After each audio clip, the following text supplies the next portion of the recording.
तो आइए बच्चों, आज हम स्टार्ट करते हैं ऑर्गेनिक केमिस्ट्री का रिएक्शन मैकेनिज्म का एक इम्पॉर्टेंट पार्ट, कौन सा, सब्स्टिट्यूशन रिएक्शंस। उसमें भी आज हम कवर अप करेंगे SN1 and SN2 type of reactions. आइए SN1 टाइप ऑफ रिएक्शंस क्या होते हैं, ठीक है। तो हम, ये मेरा सबस्ट्रेट है, सामने हमने एक रिएजेंट रखा हुआ है। रिएजेंट के होने के कारण यहाँ पे दो प्रोडक्ट फॉर्म हो रहे हैं। ये हो कैसा रहा है, अब क्या चीज़ है, सारी चीज़ों को हम डिटेल में डिस्कस करते हैं। देखिए हमने रिएजेंट में क्या लिया है, पानी लिया है, वाटर। वाटर क्या काम करता है, it is a type of polar protic solvent और इसका हाई डाइलेक्ट्रिक कांस्टेंट है। हाई डाइलेक्ट्रिक कांस्टेंट होने के कारण क्या है, ये सबस्ट्रेट को तोड़ देगा होमोलिटिक क्लीवेज में, सॉरी हेटेरोलिटिक क्लीवेज में। हेटेरोलिटिक यानी इलेक्ट्रॉन्स का मूवमेंट एक तरफ ही होगा और ये इंटरमीडिएट बनाएगा। तो क्या होगा, पहले स्टेप में देखते हैं, ये कार्बन, ये मिथाइल, ये इथाइल, ये हमारा X यानी कोई लिविंग ग्रुप, और ये हमने क्या लिखा है, पानी की प्रेजेंस में ये टूट के क्या बना रहा है, यहाँ पे ये कार्बोकेटाइन बना रहा है। तो बताइए कार्बोकेटाइन जो हमने फॉर्म किया यहाँ पे, इसकी हाइब्रिडाइजेशन क्या है, कार्बोकेटाइन इज sp2 हाइब्रिडाइज्ड। अगर sp2 हाइब्रिडाइज्ड है तो मैं क्या कह सकता हूँ, यहाँ पे एक वेकेंट p ऑर्बिटल खाली है मेरे पास। अगर वेकेंट p है तो वाटर जो अटैक कर सकता है, इसके पास क्या चांसेस है कि दोनों तरफ से अटैक कर सकता है।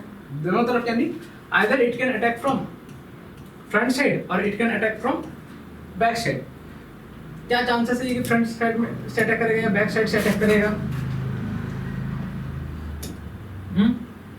इसके पास इक्वल चांसेस है, इधर से भी ये आइदर ये 50% चांसेस ये बनाएगा और बैक साइड से भी अटैक कर सकता है, तो ये 50% चांसेस इस तरफ से बना सकता है। अगर दोनों तरफ से अटैक किया तो इस तरीके के दो प्रोडक्ट बनेंगे। ये जो प्रोडक्ट बन रहे हैं, इन दोनों का रिलेशनशिप क्या है, ये दोनों एक दूसरे के मिरर इमेज है क्या, हाँ। सुपर इम्पोसिबल है क्या, एक दूसरे पर बैठ जाएंगे क्या परफेक्टली, नहीं। तो non mirror super impossible images हैं, इसको हम क्या करते हैं, दे आर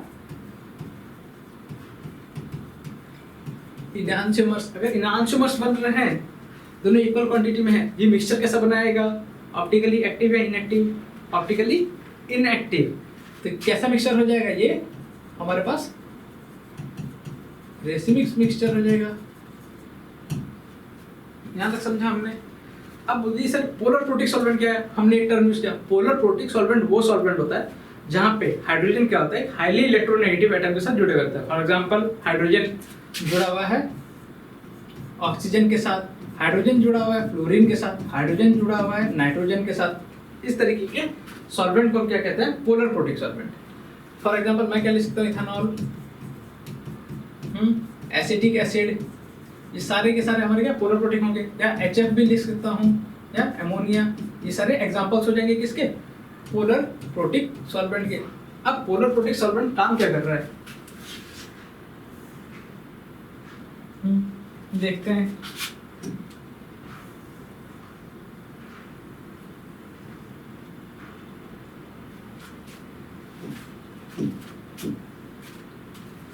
हमने यहाँ पे इंटरमीडिएट कार्बोकेटाइन बनाया। कार्बोकेटाइन बताइए इलेक्ट्रॉन डेफिशिएंट है या इलेक्ट्रॉन रिच है। Carbocation is electron deficient. और उसी के साथ क्या, वो बाहर में एक X- एनायन निकला, लिविंग ग्रुप। ये जो वाटर है, वाटर क्या करेगा, इसके साथ कार्बोकेटाइन के साथ आयन डाइपोल इंटरेक्शन शो करेगा।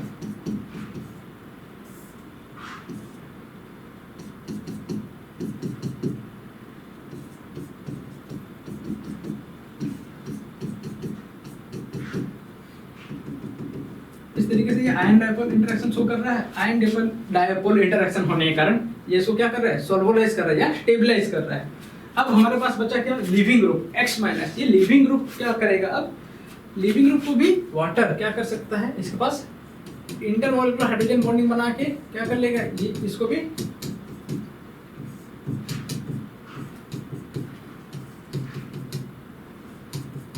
स्टेबलाइज कर रहा है। तो ये यानी हम कह सकते हैं जो हमारा पोलर प्रोटिक सॉल्वेंट है, ये कार्बोकेटायन एंड एनायन दोनों को स्टेबलाइज कर रहा है, इसीलिए हम हर बार ऐसा सॉल्वेंट लेंगे जो इंटरमीडिएट एंड लिविंग ग्रुप दोनों को स्टेबलाइज कर रहा है। यहाँ तक समझ में आया? ठीक है, ये नेक्स्ट पेज में चीजें देखते हैं।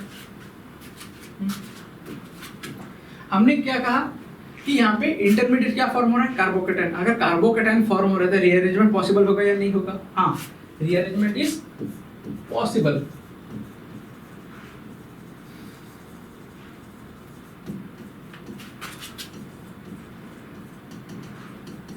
सर एक एग्जांपल के साथ बताइए। देखिए हम ये एग्जांपल ले रहे हैं CH3 होल थ्राइस CH3 और ये मेरे पास X, कोई भी ये लिविंग ग्रुप है। इसके सामने हमने क्या वाटर रखा था। पहले स्टेप में क्या होगा? It will form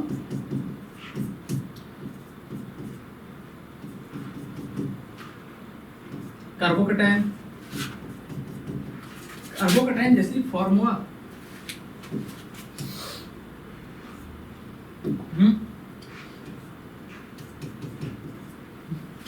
carbocation stable है क्या? देखिए किसके यहाँ इस स्टेप में कितने अल्फा एच हैं इसके पास?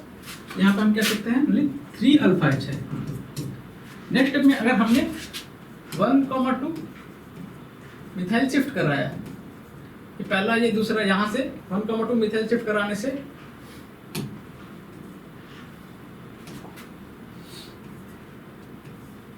अगर मिथाइल शिफ्ट हुआ तो देखिए अब CH3 whole twice C, carbon के ऊपर पॉजिटिव चार्ज CH, यहाँ CH3, ये CH3। यहाँ बताइए कितने अल्फा एच है? ये कार्बन एटम यहाँ पे 6 अल्फा एच और 1, तो 7 अल्फा एच। पहले वाले ये दूसरे वाले उसमें कार्बोकेटायन ज्यादा स्टेबल है, दूसरे वाले में तो अब यहाँ पे पानी अटैक कर सकता है। पानी अटैक किया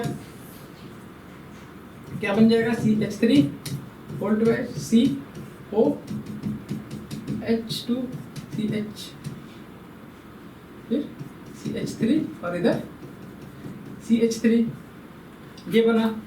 ऑक्सीजन के ऊपर पॉजिटिव चार्ज स्टेबल है क्या? नहीं, ये लूज किया। फिर नेक्स्ट स्टेप में ये हमारे पास बन जाएगा CH3 whole twice CH3 CH OH और इस तरीके से हमारा रीअरेंजमेंट पॉसिबल हो रहा है और ये प्रोडक्ट ज्यादा स्टेबल है। ठीक है, अगर हम इसको एक एनर्जी प्रोफाइल डायग्राम के साथ पढ़ने का कोशिश करें, यहाँ पे हम क्या ले रहे हैं? एनर्जी प्रोफाइल डायग्राम में energy of the reaction versus progress of reaction.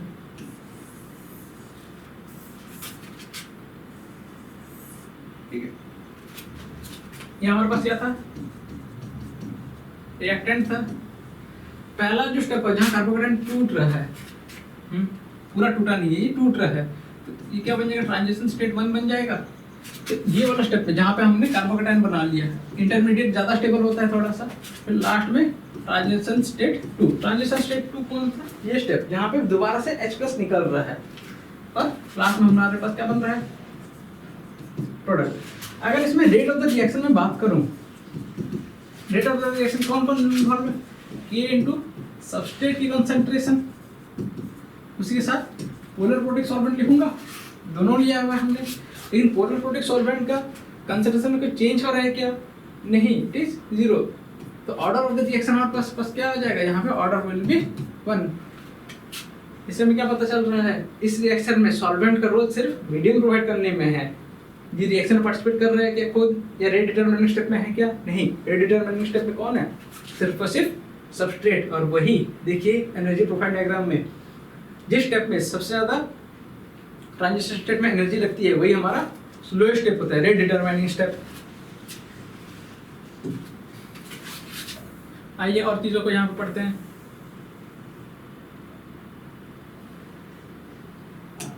ठीक है,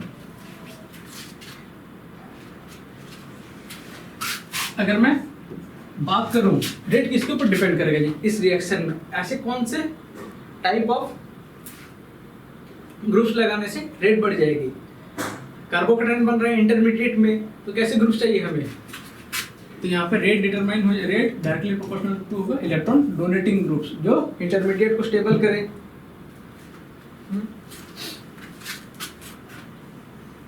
और क्या बात हो सकती है यहाँ पे, देखिए रेट डिपेंड करता है, rate depends on nature of substrate. तो सबस्ट्रेट कैसे कैसे नेचर का देखिए, rate according to substrate. For example हमने यहाँ पे सबसे ज्यादा रहता है रेट इस रिएक्शंस में ईथर का। ईथर का क्यों रहता है, ये लिविंग ग्रुप निकला, इसके ऊपर पॉजिटिव चार्ज है, ऑक्सीजन के पास क्या है, लोन पेयर इस बैक बॉन्डिंग के थ्रू इसको स्टेबलाइज कर सकता है ना, इसलिए इसका रेट ज्यादा रहता है। देन ट्राइफिनाइल डेरिवेटिव्स, फिर ये रहता है डाइफिनाइल डेरिवेटिव्स। फिर यहाँ पे हम देखते हैं ट्राई अल्काइल डेरिवेटिव्स, ये बराबर होता है PHCH3X। फिर ये ज्यादा रहता है बेंजाइलिक डेरिवेटिव्स। फिर हमारे पास आ जाता है एलाइलिक डेरिवेटिव्स। एलाइलिक यानी यहाँ पे डबल बॉन्ड के बाद ग्रुप लगा हुआ होगा। फिर हमारे पास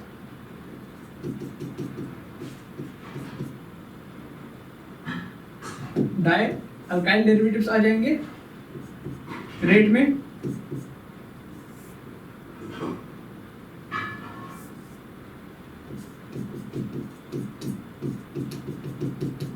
देन इथाइल डेरिवेटिव्स,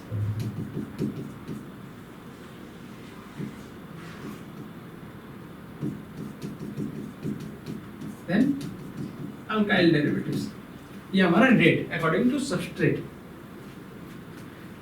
फिर अगर हम बात करें rate according to leaving group, leaving group जितनी आसानी से निकल जाएगा, क्या होगा फिर यहाँ पे उतनी ही जल्दी से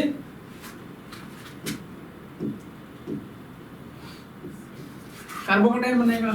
तो सबसे ज्यादा rate according to leaving group अगर हम बात करें, सबसे ज्यादा रहता है टोसाइलेट ग्रुप की, then alkyl iodide, then alkyl bromide, then alkyl chloride, then alkyl chloride. Alkyl chloride SN1 आसानी से नहीं देते हैं या नहीं देंगे क्योंकि कार्बन और फ्लोरीन का बॉन्ड बहुत स्ट्रांग होता है, तो ये टूटेंगे नहीं। अब OTS क्या होता है, टोसाइलेट ग्रुप, इसको हम कहते हैं, ये किस तरीके से होता है, tosylate is a very good leaving group, ये जल्दी निकलना चाहता है। ठीक है, ये हमारे पास SN1 रिएक्शंस हो गए। तो हमने क्या क्या पढ़ा यहाँ पे, देखिए पहले हमने पढ़ा क्या, इनका रिएक्शंस पढ़ा कैसे होगा, पोलर फोटिक सॉल्वेंट काम किया है, यहाँ पे रेसिमिक्स मिक्सचर होगा, यानी रेसिमिक्स मिक्सचर में हम कह सकते हैं इन्वर्जन एंड रिटर्नसन दोनों इक्वल अमाउंट में हो सकता है, यानी कॉन्फ़िगरेशन एक बार चेंज होगा दूसरी बार पलटेगा, दोनों इक्वल अमाउंट में होगा, तो इसलिए ऑप्टिकली इनेक्टिव हो जाता है। फिर किन किन चीजों से ये रेट इफेक्ट होता है ये भी हमने देखा। ये अब देखते हैं बायोमोलिकुलर न्यूक्लियोफिलिक सब्स्टिट्यूशन रिएक्शंस, इसको हम SN2 टाइप ऑफ रिएक्शंस कहते हैं। ठीक है, ये हमारे पास सबस्ट्रेट है, सबस्ट्रेट के सामने हमने न्यूक्लियोफाइल रखा, न्यूक्लियोफाइल रहता है इन प्रेजेंस ऑफ क्या, पोलर एप्रोटिक, PAS यानी पोलर एप्रोटिक सॉल्वेंट। इसको इसने अटैक किया पीछे से और ये ऐसे बाहर निकल रहा है। अब पीछे से अटैक क्यों किया, क्या हो रहा है, पोलर एप्रोटिक सॉल्वेंट क्या है, एक ही चीज को हम डिटेल में देखते हैं। आइए मैकेनिज्म पहले देखते हैं। ठीक है, ये कार्बन, ये हेलोजन, ये कोई भी लिविंग ग्रुप और हमारे पास ये मिथाइल। ठीक है,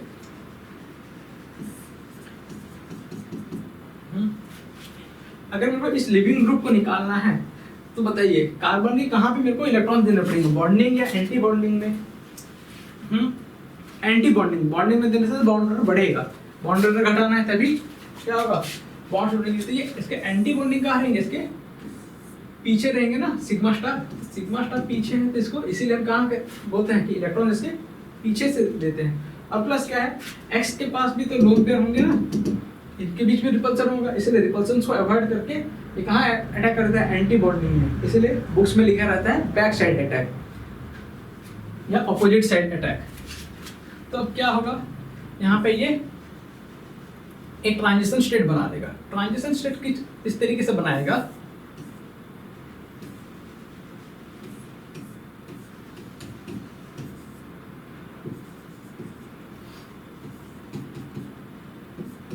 ट्रांजिशन स्टेट यानी वो स्टेट क्या होता है जहाँ पे बॉन्ड बन रहे हैं और टूट रहे हैं एक साथ, bond forming and breaking occurs at the same time. तो इसकी हाइब्रिडाइजेशन बताइए क्या होगा ट्रांजिशन स्टेट की।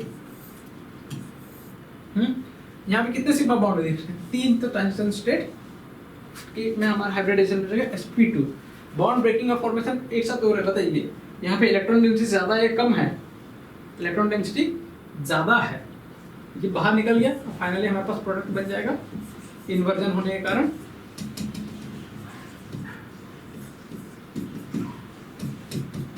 यहाँ पे समझ में तो हम क्या कहेंगे यहाँ पे इन्वर्जन ऑकर्स या इन्वर्जन ऑफ बॉन्ड मिलता है। अगर ऐसा कॉन्फ़िगरेशन आ रहा है, फॉर एग्जांपल आ रहा है, तो यहाँ पे एस, इसका एस तो यहाँ आर। ठीक है, आइए इसको भी हम डिटेल वे में पढ़ते हैं। पहले हम देखते हैं energy profile diagram, energy versus rate of reaction. कुछ इस तरीके से होगा, ये हमारे पास रिएक्टेंट, ये प्रोडक्ट, ये हमारे पास यहाँ पे ट्रांजिशन स्टेट। तो रेट ऑफ द रिएक्शन यहाँ पे इसके ऊपर डिपेंड कर रहा है। रेट हम क्या लिखते हैं, सबस्ट्रेट भी लेंगे और हमारा न्यूक्लियोफाइल। तो ऑर्डर इसलिए हमारे पास क्या आ जाता है, order of the reaction will be 2। अब हमने कहा कि सर हमने यहाँ पे जो देखिए, हमने यहाँ पे जो सॉल्वेंट लिया था वो कैसा लिया था, पोलर एप्रोटिक सॉल्वेंट। तो पोलर एप्रोटिक सॉल्वेंट क्या होता है, पोलर एप्रोटिक सॉल्वेंट जहाँ पे हाइड्रोजन इलेक्ट्रोनेगेटिव एटम के साथ नहीं जुड़े हुए रहता है। और क्या क्या लेते हैं, फॉर एग्जांपल हम यहाँ पे लेते हैं एसीटोन। किसकी टोन, एसीटोन। क्या होता है, CH3 C double bond O CH3, या डाइमिथाइल सल्फोक्साइड।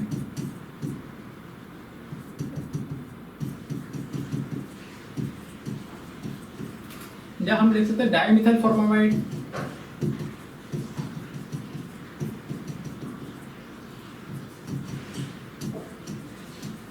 ये क्या करती है, जो हमारे न्यूक्लियोफाइल है उसकी न्यूक्लियोफिलिसिटी को पता है। देखिए ऑक्सीजन के पास लोन पेयर है, यहाँ पे सल्फर के पास, यहाँ पे भी कार्बन के पास। तो ये जब न्यूक्लियोफाइल आ रहा है, यहाँ पे लोन पेयर रिपल्सन होगा तो उसकी न्यूक्लियोफिलिसिटी को बढ़ाता है। इसीलिए हम क्या करते हैं, ऐसी सॉल्वेंट लेंगे जो नेचर में पोलर एप्रोटिक होगी। फिर रेट किसके ऊपर और यहाँ पे डिपेंड करेगा, बताइए। अगर मैं क्राउडिंग बढ़ा दूं, यहाँ पे मैं बल्कि ग्रुप लगा दूं, यहाँ पे इथाइल लगा दूं, यहाँ पे फिनाइल लगा दूं, फिर क्या हो जाएगा, देखिए बड़े ग्रुप्स होने के कारण जो इलेक्ट्रॉन जब यहाँ पे देना चाहेगा न्यूक्लियोफाइल दे पाएगा क्या आसानी से, इसके एंटी बॉन्डिंग में नहीं, रिपल्सन्स हो रहे होंगे तो इलेक्ट्रॉन नहीं जाएगा। तो रेट क्या होता है, हम यहाँ क्या कह सकते हैं, rate is will be inversely proportional to crowding. जितना भीड़ भड़ाका कम होगा उतना पीछे से जल्दी आ जाएगा। फिर रेट इसके यहाँ पे कैसे के ऊपर डिपेंड करेगा, कैसे ग्रुप्स लगाएं, ये रेट बढ़ जाएगा। ये ट्रांजिशन स्टेट जहाँ पे हो रहा था, जहाँ पे इलेक्ट्रॉन डेंसिटी बहुत ज़्यादा थी, तो हमें ऐसा ग्रुप लगाना है जो इलेक्ट्रॉन डेंसिटी को कम करे। तो इलेक्ट्रॉन कैसा होगा, rate directly proportional two electron withdrawing group होगा। तो ये सारी चीज़ें हमें SN2 रिएक्शंस में ध्यान रखनी है। समझा आप लोगों को, यहाँ तक आप चीज़ों को नोट डाउन कर लीजिए। अब देखते हैं कुछ सवाल। यहाँ पे SN1 और SN2 टाइप ऑफ रिएक्शंस को हम रेट को कंपेयर करेंगे, कौन जल्दी देगा कौन नहीं देगा और किस में क्या रिजल्ट आएगा। देखिए सबसे पहला क्वेश्चन एकदम आसान क्वेश्चन हम ले रहे हैं, ठीक है। PQRS 4 सब्सट्रेट लिए हुए हैं। तो SN1 में क्या होता है, कार्बोकैटायन फॉर्म होता है और ऐसा ग्रुप लेना है जो कार्बोकैटायन की स्टेबिलिटी को बढ़ाए। देखिए 3 डिग्री, ये 2 डिग्री, 1 डिग्री और है ऐसा। तो फिर रेट किसका जाएगा, S greater than R greater than Q greater than P। SN2 में क्या होता है, ऐसा ट्रांजिशन स्टेट होता है जहाँ पे इलेक्ट्रॉन डेंसिटी बढ़ गई है और क्राउडिंग के इन्वर्सली लेना है। तो सबसे कम क्राउडिंग का है P में greater than Q greater then R greater than S। ये तो आ जाएगा हमारे पास आसान सा आंसर। देखिए इसमें SN2 में हमें इसमें कंपेयर करना है। SN2 सबसे जल्दी वहां देता है जहां इलेक्ट्रॉन डेंसिटी कम हो और क्राउडिंग भी कम हो। यहाँ पे देखिए इन सब में चाहिए, यहाँ पे टी देना है, PQRS T में हमें कंपेयर करना है। सबसे कम इलेक्ट्रॉन डेंसिटी मेरे को कहाँ दिख रही है, ये, क्योंकि ये -m ग्रुप है तो सबसे ज्यादा रेट P में आ जाएगी, फिर QRS T में हमें कंपेयर करना है। देखिए इसमें क्या है, क्राउडिंग कम है, और फिनाइल ग्रुप कैसे काम करता है, ऐसे इलेक्ट्रॉन विथड्रॉइंग ग्रुप, तो P ग्रेटर देन T आ गया, फिर हमें QR, R और S में कंपेयर करना है। S में रेट सबसे कम होगा क्योंकि ये फिनाइल एराइल डेरिवेटिव है। यहाँ पे क्या होता है देखिए, इन सब केसेस में ये क्लोरीन है, तो क्लोरीन के साथ ये जो फिनाइल ग्रुप है ये partial double bond character show करता है, और ये खुद रेजोनेंस में जाता है, तो ये सब्सटेंशियल रिएक्शन दिखाना चाहेगा क्या आसानी से, नहीं, सबसे पीछे आ जाएगा। इन दोनों में कौन आएगा, जिससे क्राउडिंग सबसे कम है, क्राउडिंग सबसे कम कौन सी है, Q की, T greater than Q greater then R greater than S आ जाएगा। समझा? अच्छा सवाल है, देखिए इसको दोबारा से। फिर इन दोनों में SN1 SN2, SN1 कार्बोकेटाइन की स्टेबिलिटी ये निकला, ऑक्सीजन के पास लोन पेयर है, बैक बॉन्ड के कारण इसको ज्यादा स्टेबल करेगा, तो Q ग्रेटर देन P आ जाएगा। SN2 इसमें हमें कंपेयर करना है। SN2 इलेक्ट्रॉन विथड्रॉइंग और लेस क्राउडिंग, दोनों तो एक जैसे ही क्राउडिंग है, लेकिन Q में देखिए क्या है, ये +m और -i शो करता है ऑक्सीजन, यानी ये इलेक्ट्रॉन विथड्रॉइंग जैसे भी थोड़ा सा काम कर रहा है, यहाँ पे तो कुछ है ही नहीं, ये तो सिर्फ +i है, -i ज्यादा स्टेबल करेगा SN2 को, तो Q ग्रेटर देन P। समझा? देखिए हर बार वो ऑर्डर नहीं होता है कि SN1 का ऑपोजिट SN2 होगा, हमें कॉन्सेप्ट के अकॉर्डिंग चल रहा है, जो सारी चीजें मैंने पढ़ाई अभी वही अप्लाई कर रहे हैं। अब दोनों SN1 में हम कंपेयर करना है, SN1 directly proportional to stability of carbocation. देखिए दोनों में ये 3 डिग्री है, तो दोनों का इक्वल स्टेबिलिटी होगा नहीं, जब डिग्री सेम आ जाएगा, if degree is same then compare rate of dissociation, तो हमें रेट ऑफ डिसोसिएशन को कंपेयर करना है, जो आसानी से टूटे, इसमें से आसानी से कौन टूटेगा, ये, क्योंकि ये ज्यादा इलेक्ट्रॉन डेंसिटी दे रहा है, compare to P, Q greater than P आ जाएगा। समझा?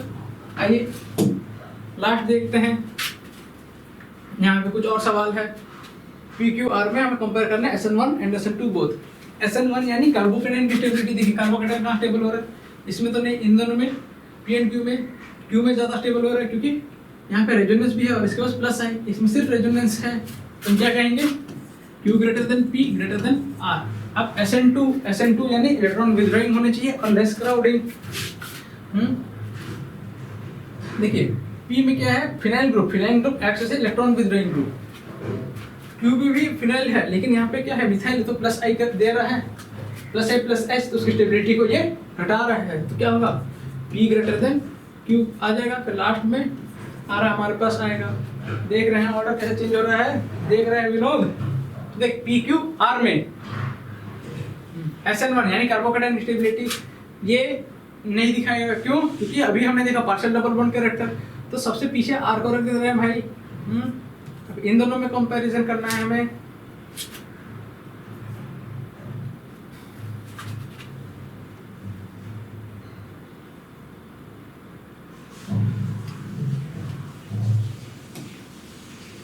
देख सबसे ज्यादा स्टेबल कौन हो जाएगा, P हो जाएगा, फिर Q, क्योंकि यहाँ पे रेजोनेंस, एक्सटेंडेड रेजोनेंस है, P ग्रेटर देन Q आ गया। R में देख SN2 में R सबसे पीछे आएगा क्योंकि पार्शियल डबल बॉन्ड कैरेक्टर।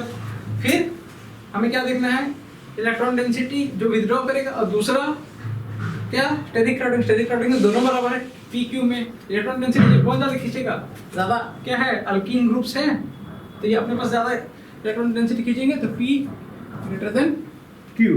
समझा?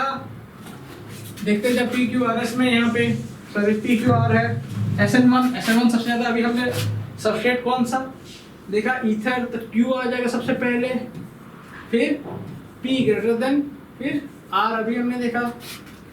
इनमें क्या कंपेयर करना है, SN2 यहाँ पे देखिए क्राउडिंग सब में एक जैसी है, तो क्या देखना हमें, इलेक्ट्रॉन विथड्रॉइंग ग्रुप, सबसे ज्यादा इलेक्ट्रॉन डेंसिटी कौन खींच रहा है, Q, नहीं, कौन खींच रहा है,